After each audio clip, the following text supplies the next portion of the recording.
চিকিৎসার গাফিলতিতে রোগীর মৃত্যুর অভিযোগ ঘিরে ফের উত্তেজনা ছড়ালো নদিয়ার কৃষ্ণনগরের এক বেসরকারি নার্সিংহোমে। পায়ের হাড় ভাঙার পর চিকিৎসার জন্য ভর্তি রোগীর মৃত্যুকে কেন্দ্র করে গতকালই নার্সিংহোমে তীব্র গণ্ডগোলের সৃষ্টি হয়। অভিযোগ, ময়নাতদন্তের জন্য দেহ পাঠানো হলেও নার্সিংহোম কর্তৃপক্ষ কোনো রিলিজ পেপার বা সার্টিফিকেট দেয়নি। আজ ম্যাজিস্ট্রেটের উপস্থিতিতে ময়নাতদন্ত হওয়ার কথা থাকলেও কাগজ না থাকায় তা বিলম্বিত হয়। এরপর রোগীর পরিবার নার্সিংহোমে গিয়ে কাগজপত্র চাইলে ফের অসহযোগিতা শুরু হয় বলে অভিযোগ। তাতে উত্তপ্ত পরিস্থিতি তৈরি হয়। আত্মীয়রা ক্ষোভে ফেটে পড়েন এবং শুরু হয় তর্কাতর্কি।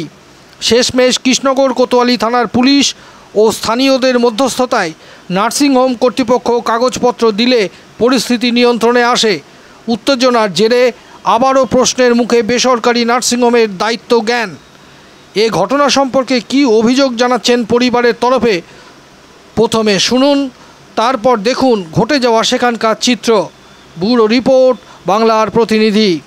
যখন বাসন্তী দাসের যখন মৃত্যুটা হয়েছে, এদের বাড়ির দাবি হচ্ছে যে এটা একটা আনন্যাচারাল ডেথ এবং সেটা হচ্ছে ডাক্তারের সম্পূর্ণ গাফিলতিতে হয়েছে।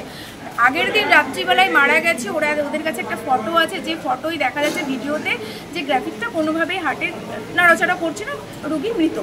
এবার তারপরে সকালবেলায় যখন এসেছে তখনও বলছেন একদম ওকে আছে, রুগীর কোনো ক্ষতি হয়নি। 5 মিনিটের পরে বলছে যে মারা গেছে। এবার স্বাভাবিক বিষয়, একটা 31 বছরের মেয়ে, তার হার্টের কোনো সমস্যা নেই, তার ব্রেনের কোনো সমস্যা নেই, ইন্টারনাল হ্যামারেজ নেই, সেখানে একটা অর্থোপেডিক পায়ের অপারেশন, সেখানে তো এটা হতে পারে না।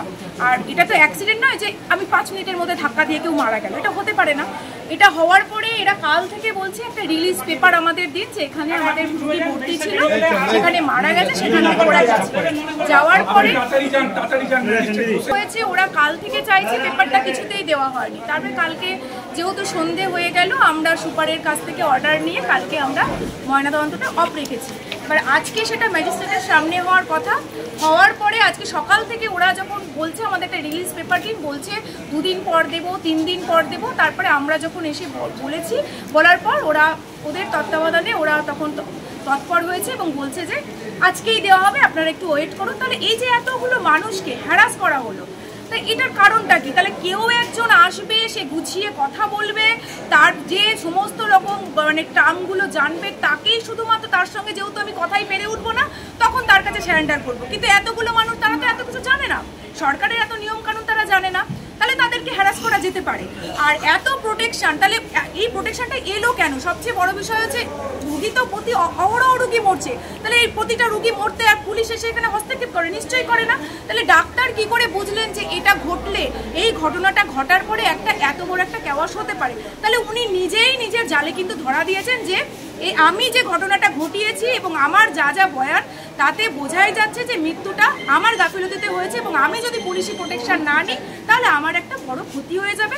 এবং যেহেতু তিনি অর্থবান মানুষ এবং সমাজে প্রতিপত্তিশীল একটা মানুষ, শুধু তাকে প্রোটেকশন দেওয়ার জন্য পুলিশ কর্তৃপক্ষ বসেই আছে। উনি কাল থেকে পুলিশ, কি চাইছেন? আমরা চাইছি সঠিক তদন্ত এবং উনি যে দোষী, তার দোষী শাস্তি হোক, সঠিক তদন্ত হোক, দোষী শাস্তি হোক। এর থেকে বেশি কি আমরা চাইতে পারি? এখন তো আর প্রাণটা ফিরে পারবো না, তার একটা 2.5 বছরের বাচ্চা আছে, এটা করতে পারি না, এটা করতে পারি না। সেটা কোর্ট বিচার করবেন, যে তার লাইসেন্স বাতিল করবেন নাকি তাকে বহাল তবিয়তে রেখে দেবেন, সেটা কোর্ট বিচার করবেন, সেটা তো আমাদের বিচার্য নয়। আমরা শুধু বলতে পারি, আমরা সাধারণ মানুষের পাশে এসে দাঁড়িয়েছি, আমরা বলতে পারি যে এই প্রসেসে কাজটা হয়, এইটা ভুল, এটা ঠিক, সেই মতো আপনারা চলুন, এইটুকুনি আমরা তাদেরকে বলতে পারি। এর বেশি তো আমাদের কোনো ক্ষমতা নেই, আমরা সেটুকুনি করছি। আপনার নাম, ডেজিগনেশন?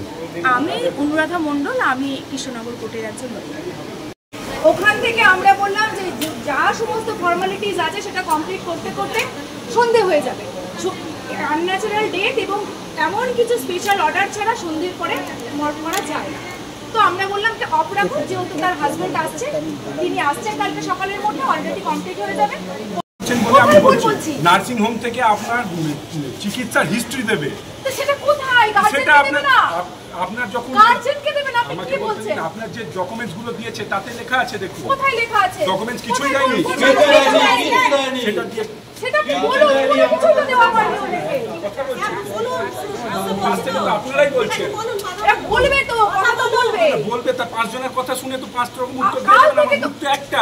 কাল থেকে তো চাইছে ওরা, কাল থেকে চাইছে যে বললেন, আমরা বলছি এবার যে ও যা ট্রিটমেন্ট হয়েছে সেই কাগজ এতক্ষণ বলা হয়নি এই এতক্ষণ কথাগুলো? ওনারা চেয়েছে যে কাগজ সে কাগজ থানায় গেছে সে কাগজ মর্গ থেকে পাবেন আপনি। থানা তো ইউটি নাম্বার ইস্যু করে দিয়ে দিয়েছে, আয়ও ইস্যু করে দিয়েছে। হ্যাঁ। আমরা তো কাল থেকে আয়োকে খুঁজেই পেলাম না কথা বলার জন্য, খুঁজেই পেলাম না।